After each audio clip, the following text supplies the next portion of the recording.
Y dice este extracto, un informe del investigador Pablo Manzanelli, estoy citando un textual, dice: una alternativa nacional y popular reside no solo en intentar mejorar la distribución del ingreso, sino paralelamente en avanzar en un perfeccionamiento de la regulación de los grupos económicos locales y extranjeros que son decisivos en la naturaleza de la fuga, así como en impulsar un nuevo proceso de industrialización que amplíe los campos de inversión sectoriales y procure subordinar la acumulación de los sectores dominantes a los requerimientos del desarrollo nacional. Esto es el final del documento, es como la conclusión, en realidad una recomendación del documento de Pablo Manzanelli, investigador del CONICET, hombre de cifra, también está aquí con nosotros. Pablo, ¿cómo te va? Muy buen día, gracias por estar acá en este viernes. ¿Qué tal? Buen día. Y bueno, empecé por el final, así que vamos por todo lo anterior. Otro mundo, ¿no? Otro mundo, sí, otro mundo. Sí, otro mundo. No régimen.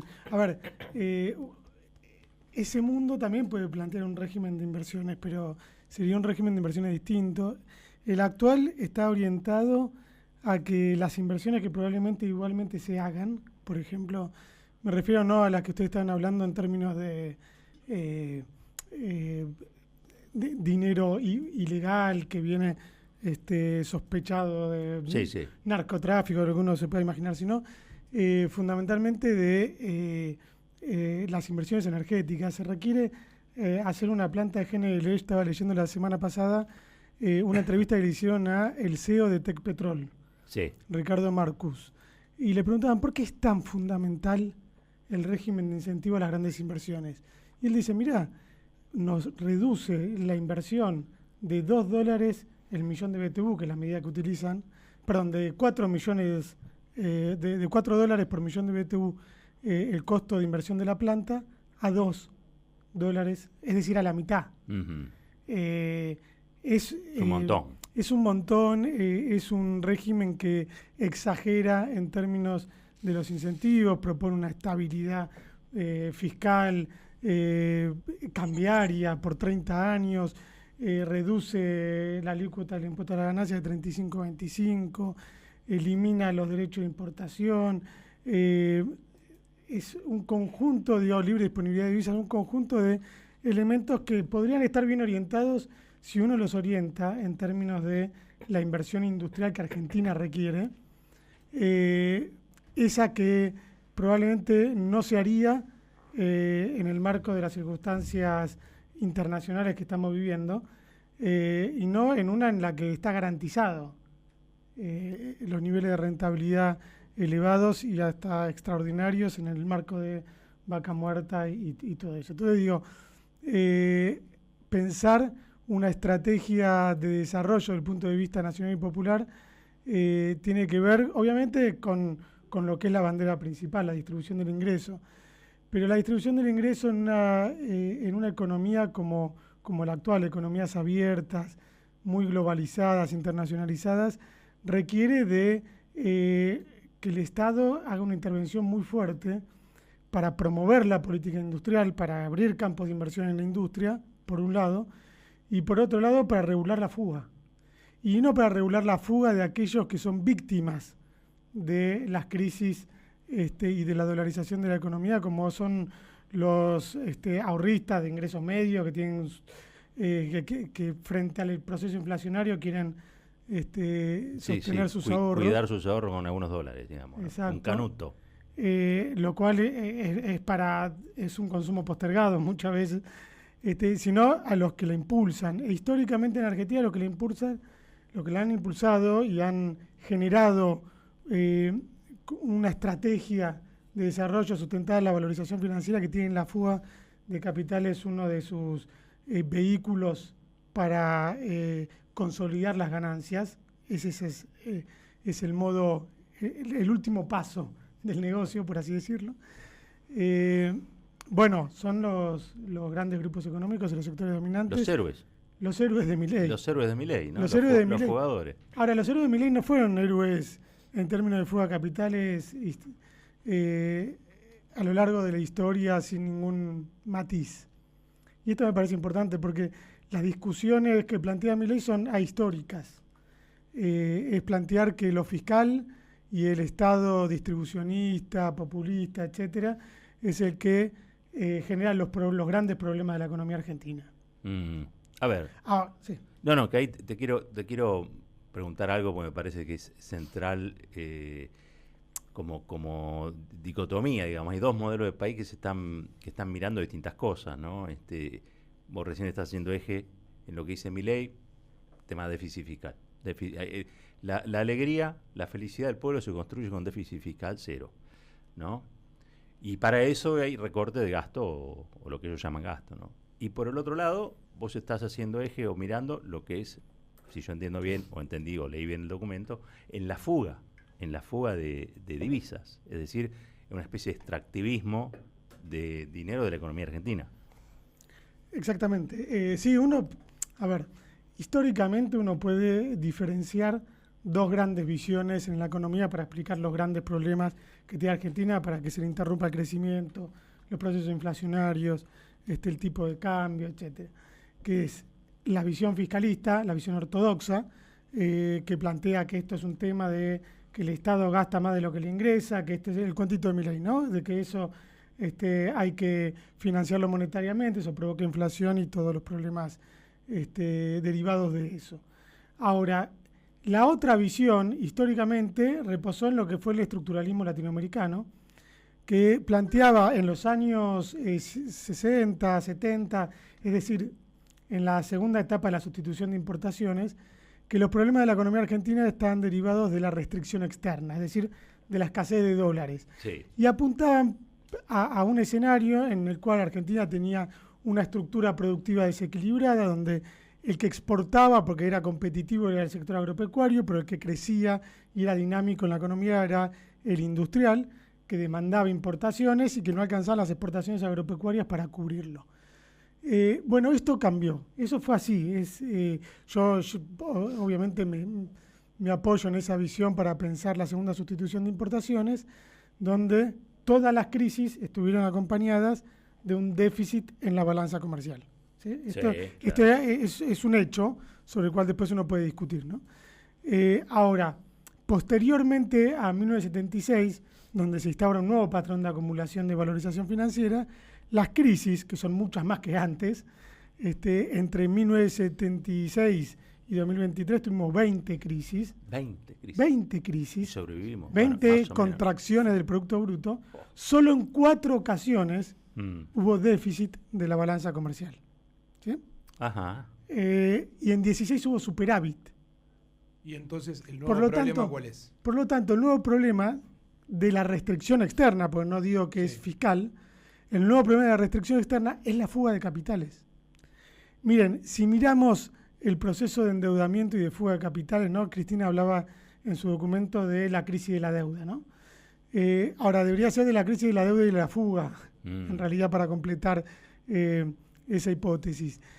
Si uno mira el periodo 1976-2023 para ver la dimensión de los problemas económicos desde el punto de vista cuantitativo, tenemos que la deuda fue de 286 mil millones de dólares, deuda externa total de la economía argentina. 286 mil millones de dólares. Bueno, cuando uno mira el déficit fiscal, porque, ¿qué dice Milei? Se endeudan para cubrir esa brecha fiscal que tiene el Estado. Bueno, cuando uno mira el déficit primario, y meto todo, meto municipios, provincias, nación, 99 mil millones de dólares entre el 1976 y 2023. Es decir, mucho menos que los 286 mil millones de dólares de deuda externa. No sé si estoy mareando con los números. No, a ver. Ahora, si uno mira la fuga, y termino con esto con los datos, prometo no marear más, la fuga acumuló 350 mil millones de dólares. ¿Cuál es el problema principal de la economía? El que más que triplica el déficit primario, o sea, la fuga de capitales. Podríamos pagar 3 veces el déficit, o 4 casi. Es un 1,3 PBI, nada menos que eso, que se fue de la Argentina. ¿Qué país puede aguantar? ¿Cómo puede uno explicar las crisis si es por 99 mil millones de dólares de déficit primario o 350 mil millones de dólares de fuga de capitales? Y quiero decir algo respecto a esto. La fuga de capitales no paró en el periodo kirchnerista, no paró en el Frente de Todos, es decir, no para cuando se regula con con controles cambiarios, que obviamente disminuye, pero no para tampoco cuando en el periodo kirchnerista se intenta, desde el punto de vista macroeconómico, estimular la inversión productiva, desalentar la especulación financiera. La fuga de capitales es una constante porque se transformó en algo sistémico de la economía argentina. Y esto tiene que ver, desde mi óptica, con la estrategia de acumulación de los sectores dominantes. Es decir, desde el punto de vista que estoy planteando, durante el kirchnerismo se logró distribuir el ingreso, pero no se logró reorientar o subordinar, mejor dicho, como decías en la conclusión del trabajo, la estrategia de acumulación de los sectores dominantes. Ese es el desafío. Por eso la necesidad de incorporar un perfeccionamiento de la regulación de esos grupos e incentivos a la inversión industrial mucho más fuertes que los estímulos macroeconómicos. Ahí tengo dos, digo, arranquemos por la primera. ¿Esto es un fenómeno, por lo que estás describiendo, argentino o se inscribe en un fenómeno global? A ver, ambas cosas. Ningún fenómeno local puede escindirse del contexto internacional y es evidente que a partir de los años 80 empezó en el mundo algo que podríamos llamar, o que la literatura llama, la hegemonía de las finanzas.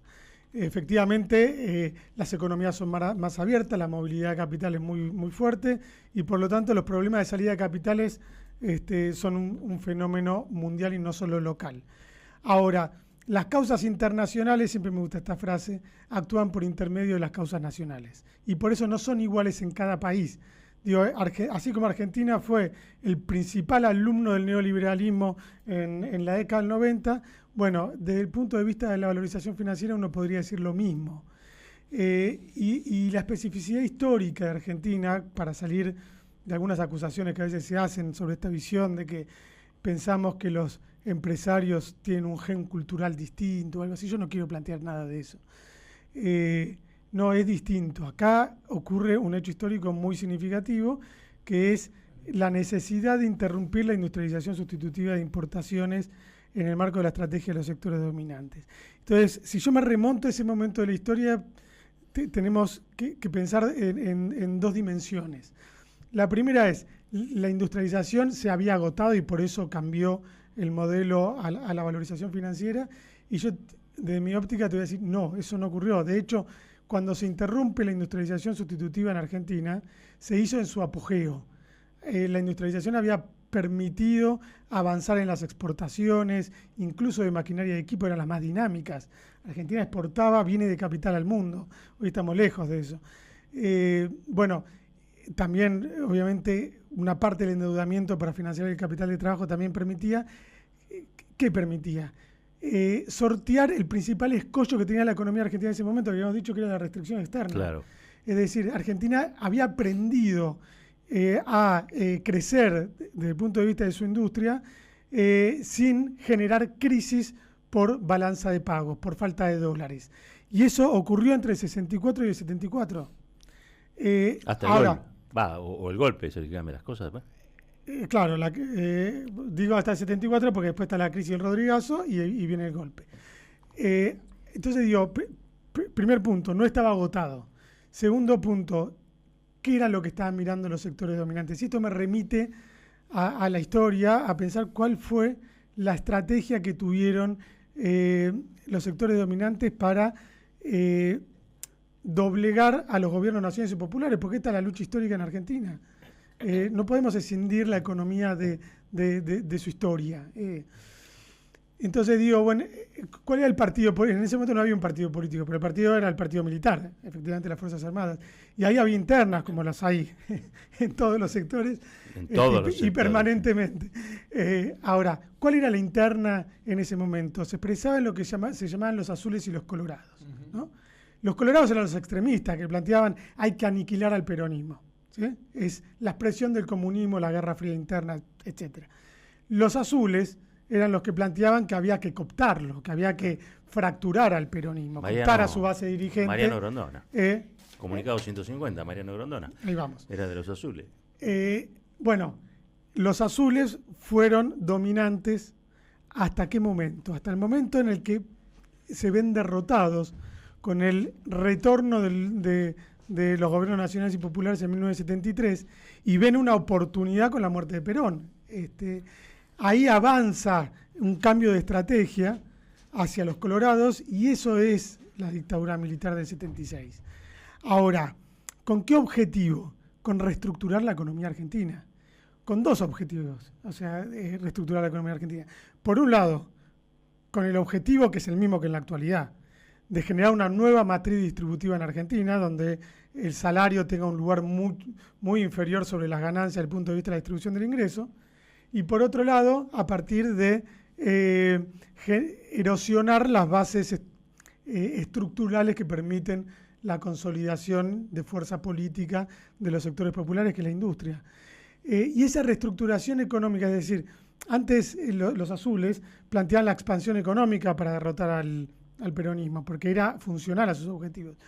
En el marco de este nuevo escenario, se cambia la expansión económica por la reestructuración, y la reestructuración implica, en el marco de los cambios internacionales que planteábamos, poner el eje de la acumulación de los sectores dominantes, no del conjunto de la economía, en la valorización financiera, en un ciclo de endeudamiento externo, valorización interna y fuga de capitales, por un lado, y por otro lado, en sostener sus actividades productivas, porque estamos hablando de grupos económicos locales y extranjeros fuertemente industriales, cuya apuesta orgánica histórica fue lo que se expresó en el Plan Pinedo. Me estoy poniendo muy histórico, pero en contraposición a estas visiones historicistas que plantean que la crisis fiscal tiene lugar siempre, en todo momento y en todo lugar que hay una crisis. Y en realidad puede ser que lo sea en algún momento, pero hay que complejizarlo. Lo mismo de la restricción externa. Uh-huh. Entonces digo, la apuesta orgánica de los grupos económicos estuvo expresada en el Plan Pinedo de 1940, la industrialización acotada a las exportaciones. Y eso es lo que intentaron hacer incluso en el marco de la valorización financiera. De ahí que en los 80, cuando Alfonsín toma las riendas y desplazan a Grispun del Ministerio de Economía, Zurruil entra y hace primero lo que llamó un ajuste positivo, que era ajuste con exportaciones, y una fuerte promoción industrial a las exportaciones de esos grupos económicos. Entonces mantienen su base en la economía real, fuertemente industrial exportadora y agropecuaria en ese momento, ahora cada vez más recostadas en los hidrocarburos, y con la valorización financiera como eje del proceso económico. Llamó Ratazzi y dice que en realidad él no fuga divisas, sino que él exterioriza activos. O sea, hizo la aclaración por las dudas, pero no vale, no es válido. A ver, primero conceptualicemos qué es la fuga, ¿no? Porque tiene obviamente mala prensa, está bien que la tenga, pero cuando yo pienso en la fuga de capitales pienso en todo el excedente que no es ni reinvertido localmente, ni consumido localmente, ni ahorrado en el sistema financiero local. Es decir, que todo lo que sale, que está en caja de seguridad, el colchón, también es parte de la fuga. No tiene que estar necesariamente en un edificio en Miami o en Punta del Este, sino Bahamas, o ni siquiera necesariamente tiene que ir a los paraísos fiscales. Ahora, lo más común es que los grupos económicos, no conozco específicamente el caso de Ratazzi como para dar un ejemplo, pero lo más habitual es un modus operandi, es que lo que hacen es lo que se llama manipular precios de transferencia. Son empresas que tienen otras empresas relacionadas y a partir de eso hacen diversas triangulaciones que permiten llevar dinero al exterior y no dejarlo en este caso en la economía argentina. Y eso lo hacen a partir de, sobre todo, tener empresas en paraísos fiscales, sociedades offshore y todo eso. ¿Con qué objetivo? Con pagar menos impuestos y con, o sea, que la evasión fiscal o la elusión no necesariamente es ilegal, eso es parte de ese modus operandi. Eso se hace a partir de la sobrefacturación o subfacturación de exportaciones e importaciones, claro. Se hace a partir de declarar servicios con empresas relacionadas que no existen o que tienen valores distintos a los que se plantean, con hacerse autopréstamos con su casa matriz o con su empresa relacionada en el paraíso fiscal, con intereses leoninos y que no forman parte de un crédito real. Bueno, es mucho. Ahora, Argentina hoy tiene un problema para actuar sobre eso. Y es que su regulación está bastante poco desarrollada, menos desarrollada que en otros países, porque para empezar no existe, increíblemente, o sea, ustedes me van a decir, ¿existen los grupos económicos? Les voy a preguntar. Me van a decir todos que sí, es obvio que existen. Sí, claro. Bueno, para la ley de sociedades comerciales no existe el grupo económico. No existe el grupo existe económico. Solo sociedades anónimas independientes. Aun cuando todas esas sociedades anónimas actúen en base a la toma de decisiones que desarrollan las empresas que la controlan. No digo, en la ley laboral sí, lo que marca es central y fundamental. En la perspectiva económica no tenemos protección. Desde la perspectiva laboral sí, para atribuir responsabilidad a un grupo económico, ¿no? El sesgo es central. Pero claro, mucho se habla de actualizar, reformar, la reforma laboral. Bueno, hay que actualizar la reforma. Hay que hacer una reforma de la ley de sociedades comerciales y del impuesto a las ganancias para adecuarlo a la realidad económica, ¿sí? Actual. No estamos planteando algo. Está en desventaja la sociedad anónima o la sociedad de responsabilidad limitada frente al grupo económico si no es regulado, ¿sí? Claro. Y efectivamente esto pasa. Entonces hay que instalar la figura del grupo económico, hay que el grupo económico debería darle al Estado la información requerida para que puedan fiscalizarlos. Se debería limitar, creo yo, la instalación de empresas en paraísos fiscales o sociedades offshore o guaridas fiscales, como lo quieran llamar.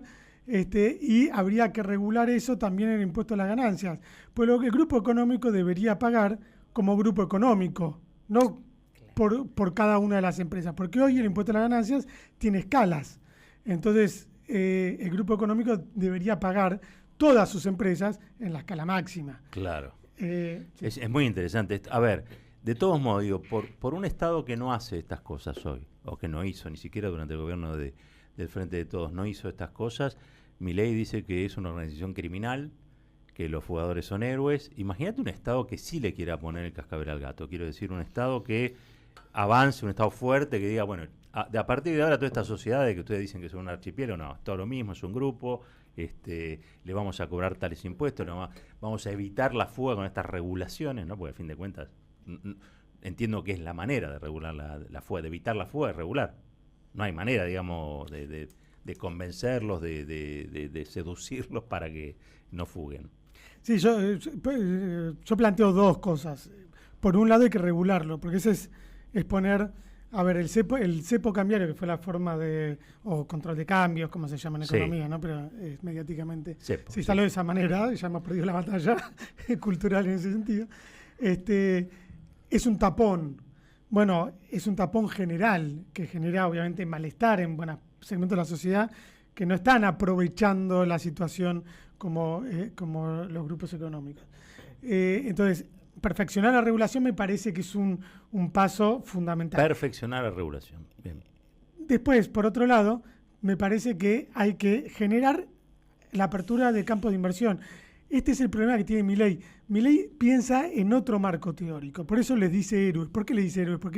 Porque él cree que la fuga de capitales es una consecuencia del desequilibrio macroeconómico que generó el Estado. Claro, sí, siempre lo dice. Es un marco teórico. Entonces, ahí son héroes. Entonces, él está queriendo resolver el desequilibrio fiscal y le dice, ya lo estoy resolviendo, aunque no es mentira, no está resolviendo. Está diciendo que lo resuelve porque pisa la caja, básicamente. Pero le dice, lo estoy resolviendo y por lo tanto, ahora que ustedes son héroes, traigan los dólares. Se lo suplica, traigan los dólares. Bueno, en su marco teórico eso funciona.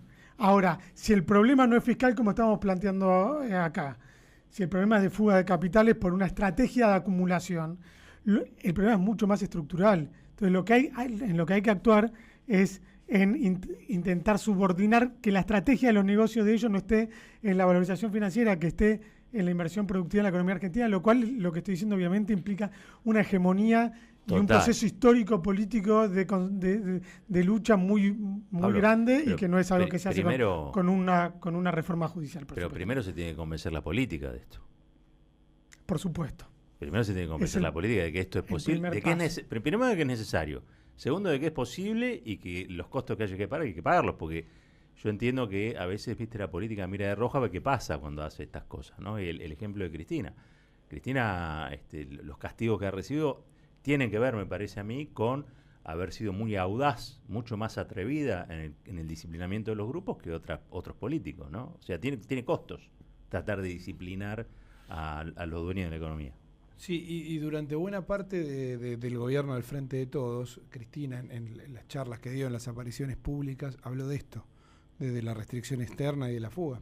Digo, pasa que había más detenimiento en si había alguna señal Alberto Fernández y la interna y no sé qué, y menos en efectivamente lo que estaba diciendo la vicepresidenta, pero la verdad que habló casi todo el tiempo de esto, básicamente. Cambiás el paradigma, cuando hablas de fuga cambiás el paradigma totalmente, lo das vuelta. En vez de hablar de déficit, hablas de fuga. Bueno, además el déficit va a tener que ver en buena parte con eso, no solo por la evasión fiscal, sino porque si convertís una parte de la fuga de capitales en inversión, genera más crecimiento, genera más recaudación, claro, etc.